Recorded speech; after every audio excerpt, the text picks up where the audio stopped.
गुरु प्यारी साध संगत जी, धन कृपाल जी। हमारे यहाँ जिन सब ने महाराज जी से नामदान लिया है या जो भी महाराज जी को मानता है, वो अपनी जिंदगी का कोई भी कार्य वो महाराज जी के हाथ से करवाना चाहता है। चाहे वो हमारी शादी का टाइम हो या हमारे घर पे कोई छोटा बच्चा आया हो। जब हमारे घर पे छोटे बच्चे आते हैं तो हम चाहते हैं कि हम महाराज जी से उनका नाम रखवाएं, लेकिन उसके अंदर हमारी कुछ कंडीशंस आ जाती हैं। अगर वो नाम हमें पसंद आता है तो हम रखते हैं, नहीं तो छोड़ देते हैं। या कई बार ऐसा भी होता है कि हम में से कुछ तो महाराज जी को मानते हैं और चाहते हैं कि उनका दिया हुआ नाम हमारे बच्चे को मिले, और कुछ नहीं मानते, तो वो नहीं चाहते कि महाराज जी से हमारे बच्चे को कोई नाम मिले। तो इस पर भी घर में कहीं ना कहीं बहस होती है और बच्चे का वो नाम नहीं रखा जाता जो महाराज जी ने दिया है। लेकिन अगर हम सही मायनों में देखें तो गुरु वो होता है जो हमारे अगले और पिछले सारे कर्मों को जानता है।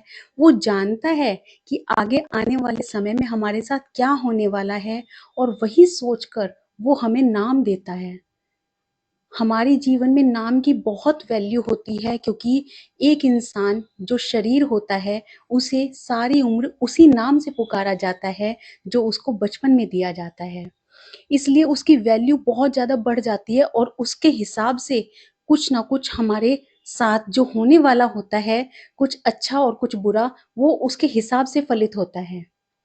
इसलिए नाम की वैल्यू बहुत ज़्यादा होती है। तभी अगर आप किसी पंडित के पास जाएँ, किसी ऋषि मुनि, किसी महात्मा से पता करें, तो वो यही कहते हैं कि नाम अच्छा हो तो बच्चे का भाग्य भी अच्छा ही होता है। तो अगर हमारे पास हमारे गुरु हैं तो उनसे बड़ा तो पंडित और महात्मा कौन ही होगा। अगर उन्होंने कोई नाम सजेस्ट कर दिया तो वो हमारे लिए बेस्ट ही होगा। लेकिन कुछ लोग इस पर विश्वास नहीं करते। तो क्या होता है, आइए जानते हैं इस वृतांत के साथ। एक बार एक सत्संगी परिवार की लड़की, जिसकी शादी नॉन सत्संगी परिवार में हो चुकी थी, उसके पास बहुत ज्यादा पाबंदी थी, लेकिन वो महाराज जी को बहुत मानती थी और हर समय महाराज जी को याद करती थी, पुकारती थी। लेकिन उसके यहाँ पर महाराज जी का नाम लेने के लिए भी उसको मना किया जाता था। अब कुछ समय निकलता है और उसके घर में एक छोटी बेटी पैदा होती है, और वह चाहती है कि इसका नाम महाराज जी के हाथ से रखा जाए, महाराज जी के मुख से रखा जाए, और सारी उम्र उसके बच्चे को उसी नाम से पुकारा जाए। तो जब वो अपने मायके में पहली बार अपने बच्चे को लेकर जाती है, 2 ढाई महीने का बच्चा था, तब वो अपने पेरेंट्स से जिक्र करती है कि महाराज जी से इसका नाम रखवा के लाते हैं, और पेरेंट्स के साथ महाराज जी के आश्रम में जाती है। अब महाराज जी ने, जब महाराज जी के पास उस बच्चे को किया गया तो महाराज जी ने उसका नाम रख दिया। महाराज जी ने नाम तो रख दिया, लेकिन जब वो नाम रखवा के अपने मायके में वापस आती है तो वहां के सभी, जितने भी उसके ताऊ चाचा या उनके बच्चे होते हैं, उन सबको सावधान किया जाता है कि ये नाम ये ना बताया जाए कि किसने रखा है। किसी भी प्रकार इस बेटी के ससुराल में ये बात नहीं पता चलनी चाहिए कि ये नाम किसने रखा है, क्योंकि वो इनको नहीं मानते, तो हो सकता है वो इस नाम को भी ना माने।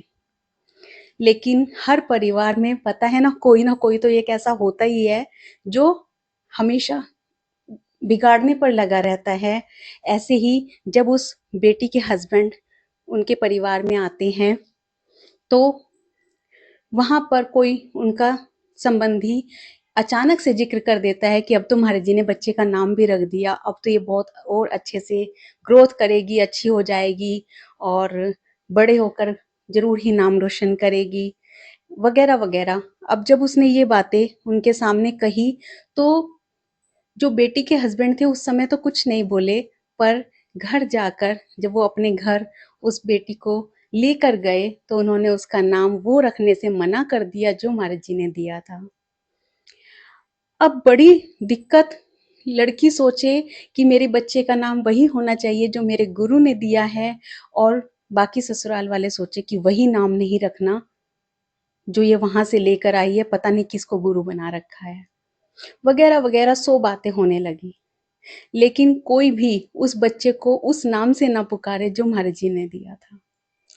धीरे धीरे बच्चा बीमार पड़ना शुरू हो गया, बच्चा सूखना शुरू हो गया, बच्चे के टेस्ट कराए गए, जगह जगह डॉक्टर्स को दिखाया गया, लेकिन बच्चा ठीक नहीं हो रहा था।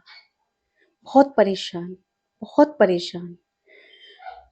अब यहाँ तक की नौबत आ चुकी थी कि बच्चे को रुई में लेने तक की नौबत आ गई। बच्चा इतना कमजोर हो गया। बच्चे का बहुत इलाज कराया, लेकिन नहीं, बच्चा ठीक नहीं हो रहा था।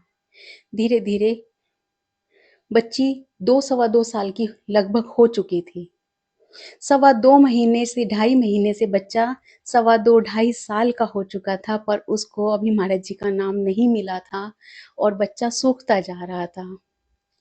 अब क्या होता है महाराज जी का चमत्कार कि उसके हस्बैंड को, उस लड़की के हस्बैंड को महाराज जी पर कुछ कुछ विश्वास होने लगा और उन्होंने महाराज जी से नामदान लेने की बात भी जाहिर की। लेकिन अभी सही मन से वो बात नहीं कर पा रहे थे, लेकिन फिर भी उन्होंने बच्ची का वो नाम रखने के लिए मान लिया। और भले ही उसके बाकी ससुराल वाले उस नाम से बच्ची को नहीं बुलाते थे जो महाराज जी ने रखा था, पर दोनों पति पत्नी बुलाने लगे और जब 2.5 साल के बच्चे को स्कूल में बिठाने लगे तो वही नाम रखा गया जो महाराज जी ने रखा था और बच्चे को उसी नाम से पुकारा जाने लगा और बच्चा अपने आप तंदुरुस्त हो गया।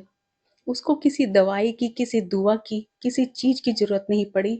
बच्चा अपने आप तंदुरुस्त हो गया और ये बहुत